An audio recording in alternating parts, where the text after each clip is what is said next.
Alright, what we have here is an Olympus BX40. It's been one of Olympus's most famous microscopes ever. And this one is equipped with some really nice things. I want to point them out to you.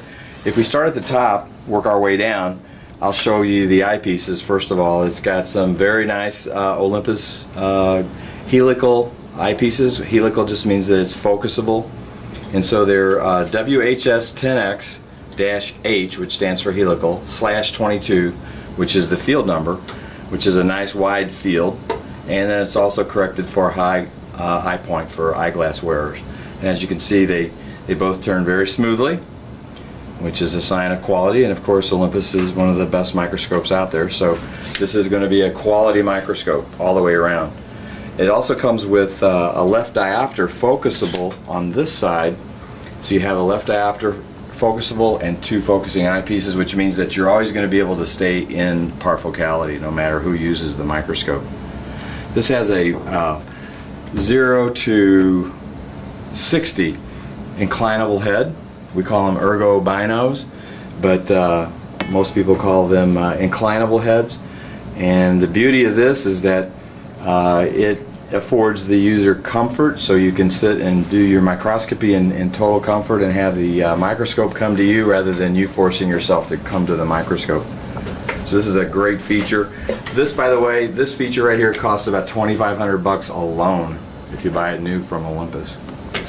Working our way down, the head can be loosened and swiveled all the way around, and so if you want to do some teaching and turn the head around, you can do that. Working our way down to the 5-place nose piece, we have a set of Olympus Plan Achromat lenses, and so it starts off with a 2X, which is the longer, I think one of the longest lenses on the nose piece. It's a 2X, very, very wide field. This would be an ideal microscope for a pathologist or a cytologist. And then you have a 4X, 10X, 40X, and a 100X. And so whenever you're using the 2X lens, working our way down, we're going to show you exactly what you need to do with this condenser. This condenser needs to be flipped out. It's got a flip top condenser, and so the reason you flip it out is because you have such a large field with this 2X lens. You want to be able to fill the whole field so that you can see an entire field all at once. This is a revolving stage. You can loosen this stage and rotate it. It doesn't rotate 360, but it rotates 270.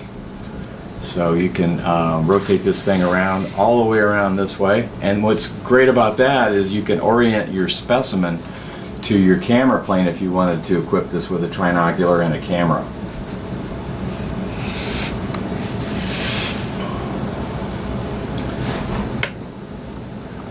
We have sintering condenser, so this microscope is Kohler illuminating.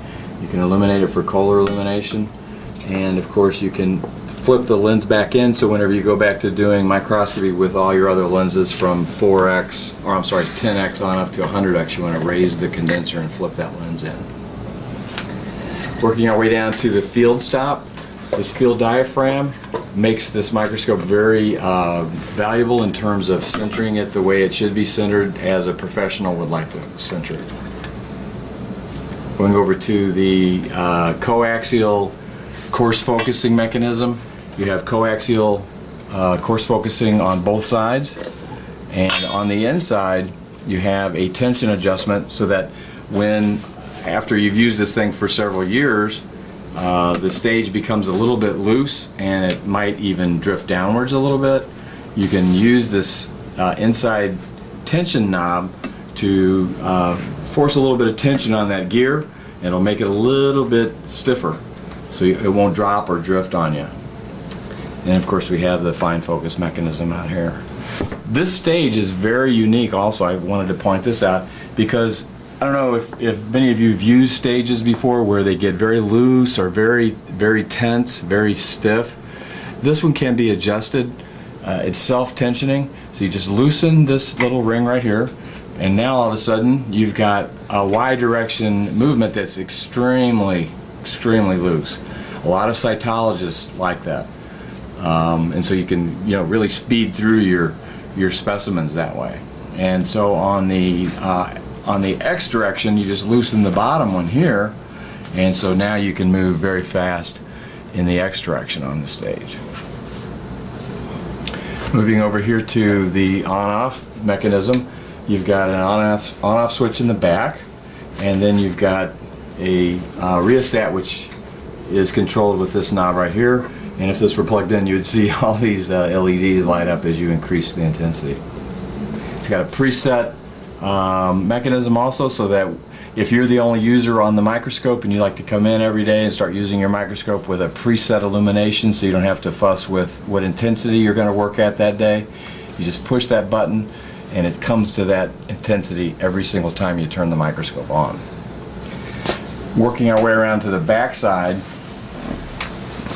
if you're going to equip this microscope with dual viewing, there's an outlet here. All you have to do is plug in here for the dual viewing mechanism, and you're ready to go. For changing the bulb, it's very simple. You just pull out the lamp housing, and there you have access to the 6 volt 30 watt halogen 5-pin G4 bulb.